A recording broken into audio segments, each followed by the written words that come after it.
रस। आज रस पढ़ाना प्रारंभ करते हैं।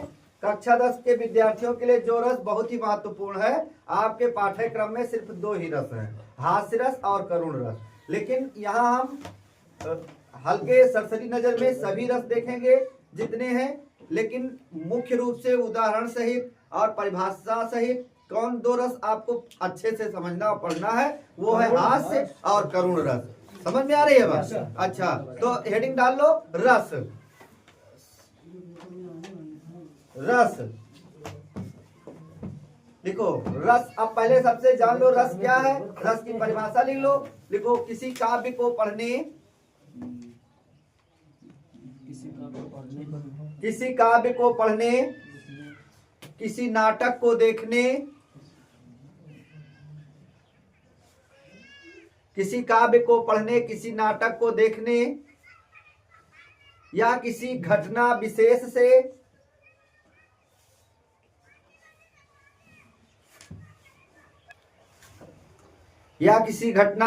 से हृदय में जिन भावों की उत्पत्ति होती है, हृदय में जिन भावों की उत्पत्ति होती है,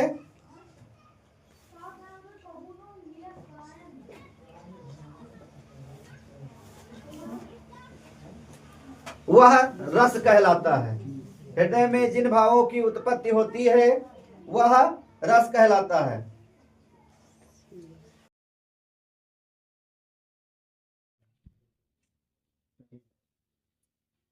रस और अस्थाई भाव, इधर लिखो। श्रृंगार, बोलो ना अभी, है ना? श्रृंगार,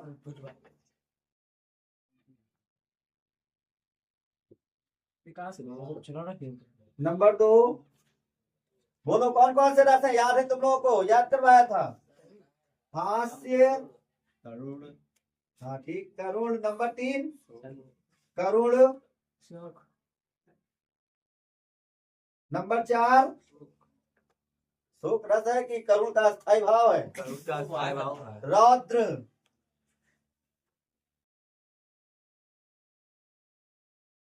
नंबर 5, वीर रस। Number 6,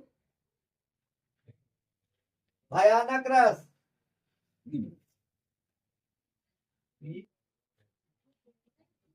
number 7, विभत्स।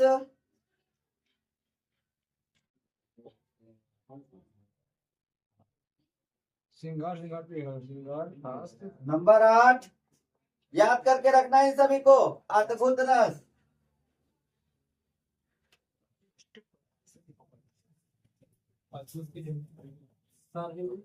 नंबर 9, शांत रस।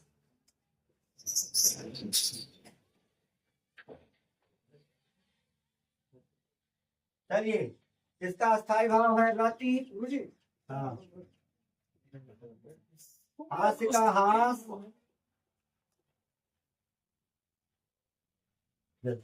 हास्य का स्थायी भाव हास, हास का हास हो, करुण का शोक,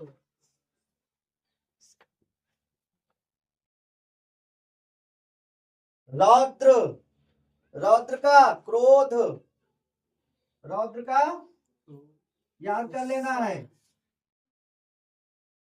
वीर का उत्साह, वीर का उत्साह, भय, ठीक, बहुत अच्छे। भयानक का भय, विभत्स का ठीक है, जुगुप्सा।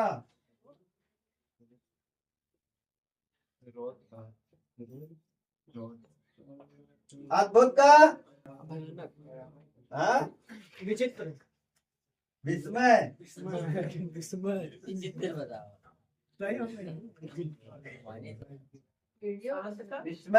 शांत का निर्वेद, शांत का निर्वेद,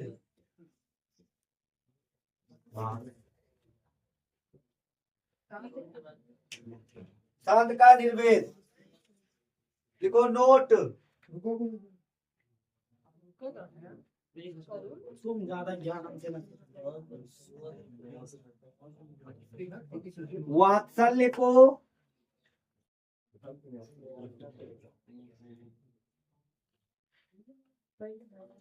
नोट लिखो, वात्सल्य को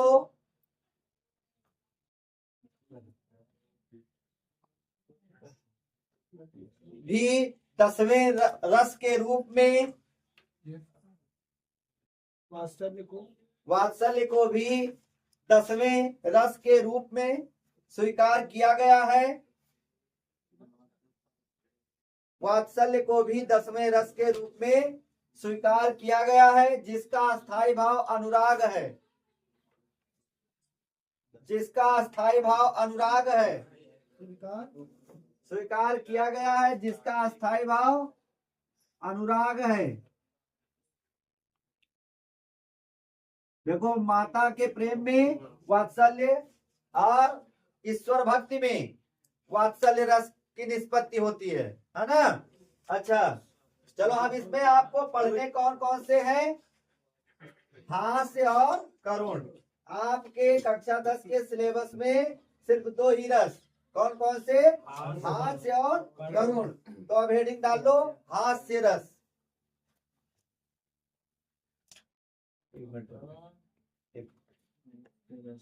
हास्य रस हेडिंग डाल दिया है? चलो हास्य रस में लिखना प्रारंभ करो। किसी विकृत वेशभूषा, किसी विकृत वेशभूषा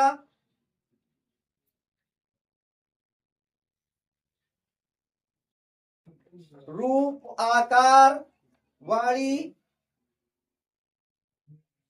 रूप आकार वाणी, किसी विकृत वेशभूषा रूप आकार वाणी और चेष्टाओं को देखकर,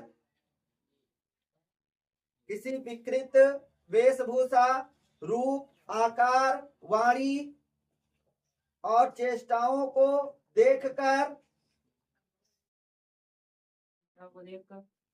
मन में हास नामक, मन में हास नामक मनोविकार उत्पन्न होता है, मन में हास नामक मनोविकार उत्पन्न होता है, जिससे हास्य रस की पुष्टि होती है, जिससे हास्य रस की पुष्टि होती है,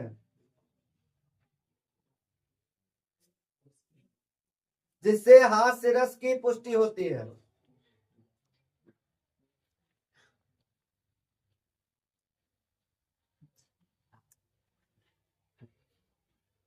एक मिनट, चलो देखो, ये हास्य रस के 2 उदाहरण यहाँ पर लिखे हुए हैं।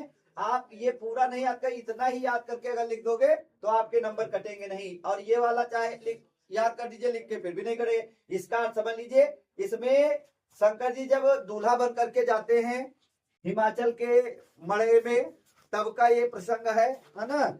और इसने पद्माकर के द्वारा ये लिखा गया है।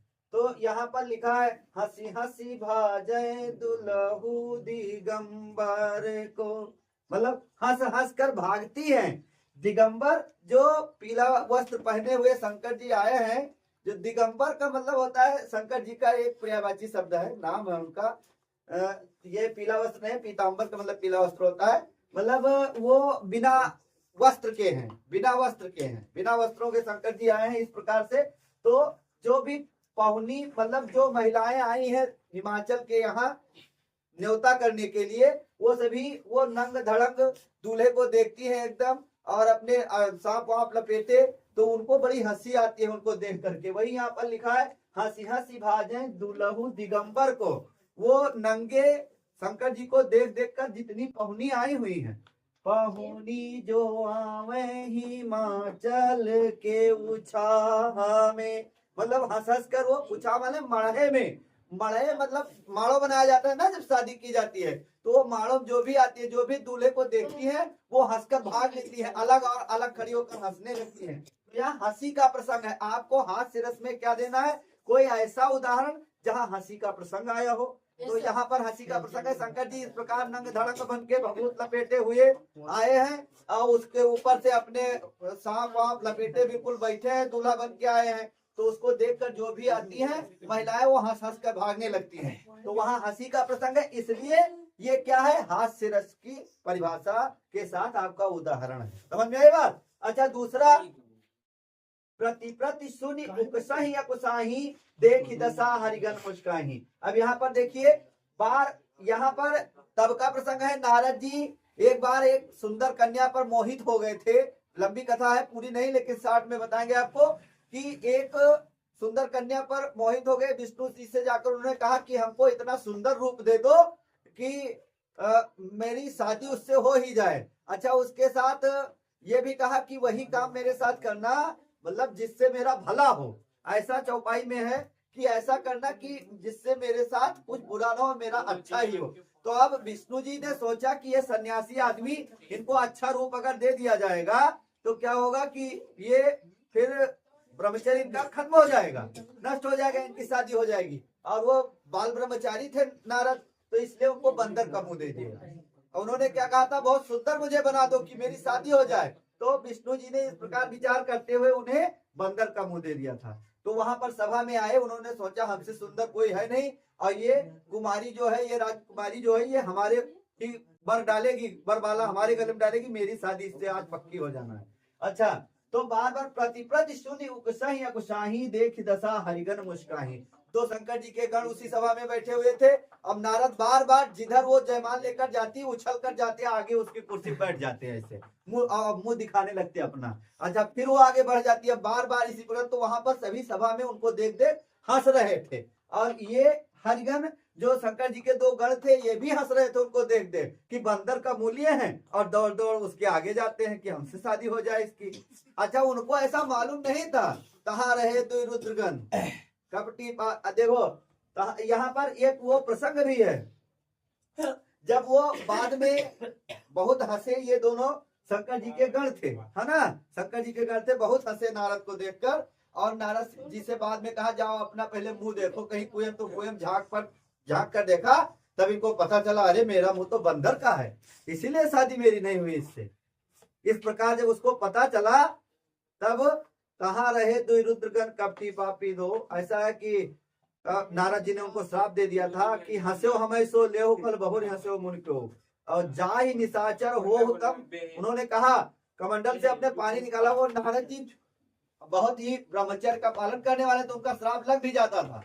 तो उन्होंने तुरंत कहा अपने कमंडल से जल निकाल कर कि हंसो हमें सो ले फल बहुर हंसो मुनि को, कहाँ रहे दुई रुद्रगण। मतलब जो अब जा ही निशाचर हो तुम कपटी पापी दो, मतलब हमको जो तुमने हंसा, अब उसका फल ले लो तुम दोनों, और जाओ दोनों निश्चय बन जाओ। वही जा करके रावण और कुंभकर्ण बने थे, वही दो रुद्र के ही गण थे। तो इस प्रकार ये तब का प्रसंग है कि उनको बंदर का मुंह मिल गया था, और वो दौड़ दौड़ करके उस राजकुमारी के आगे बैठ रहे थे शादी करने के लिए। सभा में बहुत हंसी के पात्र बन गए थे। तो यहाँ हास्य रस है।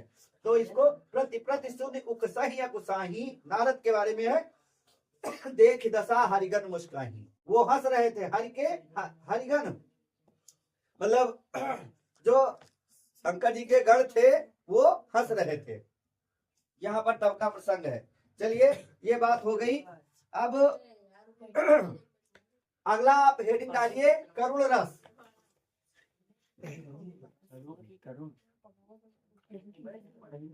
करुण रस परिभाषा लिखो।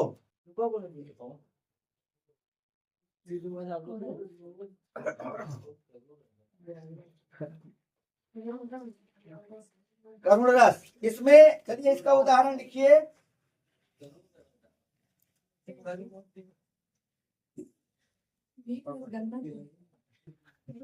देखो, किसी प्रिय वस्तु या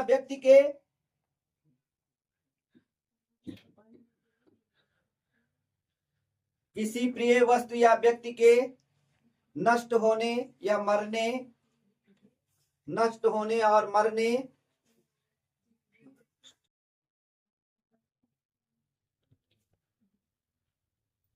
नष्ट होने या मरने पर हृदय में उत्पन्न हुए किसी प्रिय वस्तु या व्यक्ति के नष्ट होने या मरने पर हृदय में उत्पन्न हुए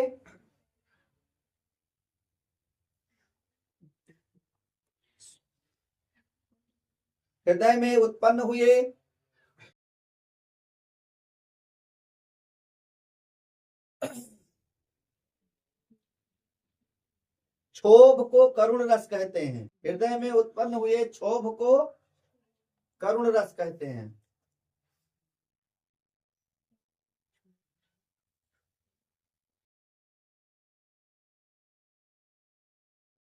क्षोभ को करुण रस कहते हैं।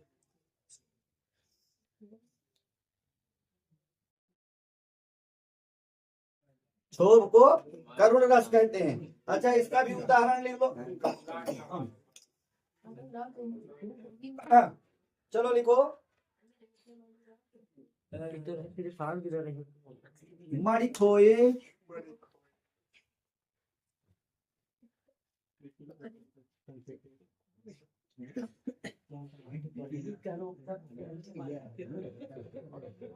भुजंग सी जननी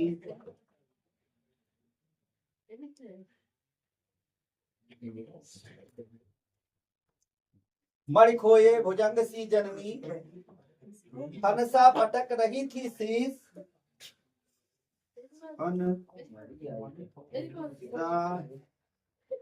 पटक शांत रहो रही थी शीश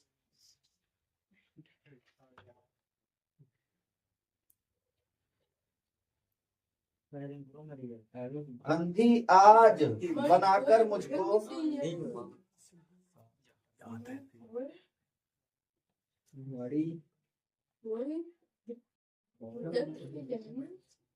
चलाए हो कि बंद किए हो? बंद कर दो।